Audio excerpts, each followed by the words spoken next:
maanta waa maalintii labaad oo shaqada aan ku jirno. shalay caradii aan soo xareysanay, dugsigiyaan dhinacii laga weyneyn lahaa aan ka furnay, waan ballaarinay. maanta waxaan rabnaa inaan liisheyno dhulka aan dukeyno oo liisha aan ka dhigno haddii ilaahay laga helo insha allah. beritaan ardayda dugsiga ay imaadaan haddii ilaahay insha allah. marka hawsheena si fiican noogu socotaa alxamdulilah, ilaahina waa noo fududeeyey maasha allah. marka injineer waqtigii ugu talagalnay oo maanta iyo beri ah waa ku dhamaanaysaa sabtiga marka diyaar noqon insha allah. waa ku dhamaanaysaa sabtiga ardayda waa amaanaa haddii ilaahay insha allah. maasha allah. haye walaalkay asna waxaan rabaa fitig oo arrintan barnaamijkan qaybka aad uga qayb qaatay dhismaha markaad guda gasheen shalay iyo maanta ka wada lah xaaladiina say ahayd shalay iyo maanta. بسم الله والحمد لله. أولا مرت إلهي مهدس كله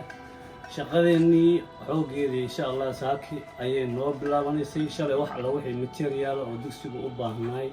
أو شميتو أو ألواح أو مصبار أو جينجت أو عر أو أركيس اللي ما يشندو تاجنا هاي أو دار كار كلو شوي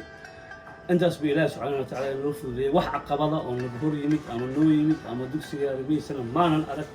dadka wax soo dhibtay waa badiyihiin kuwa maqan iyo kuwa jooga intaba waxaan leenahay waxa soo dhibateen meesha lagu tala gasheen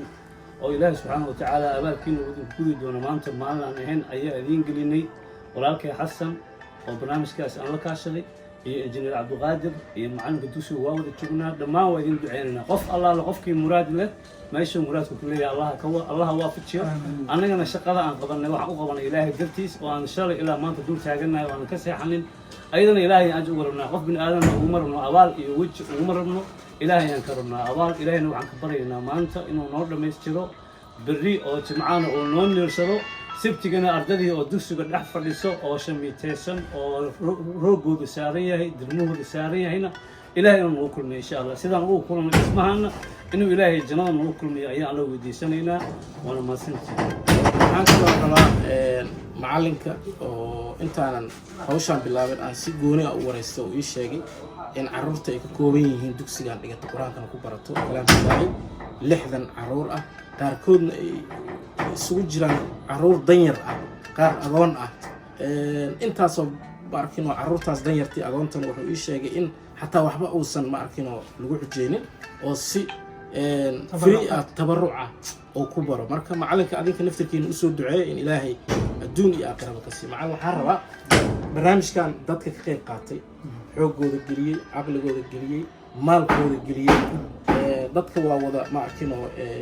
amuuro kala duwanay leeyahay qof walbo qalbigiisa waxa ku jira iyo sida uu rabo ilaaha og. marka waxaan rabaa inaad u duceysid dadkaas tii aad ka qayb qaadatay barnaamijkan oo ah dugsigii oo dhisad hawshiisa ah ilaahay waxa uu baryaynaa ajar iyo xasanaad ilaahay ka siiyo sabab jaari ah ilaahay intii ugu dhigo intii jirin ilaahay caafiyo intii caafimaad qabtin ilaahay ziyaadi وبالله التوفيق. هذا وما سنتين إن شاء الله تعالى ما أنت قميص واي برينا كليب كلا أو أيضا حوجا سان كدونا يسوق بدونا سبتيجنا إن شاء الله تعالى أيضا قميص ترى أرضي دكسي إفقيان إذا لو ذا جدونا إن شاء الله تعالى نوسو دعاء وإذا سو دعائنا والسلام عليكم ورحمة الله وبركاته.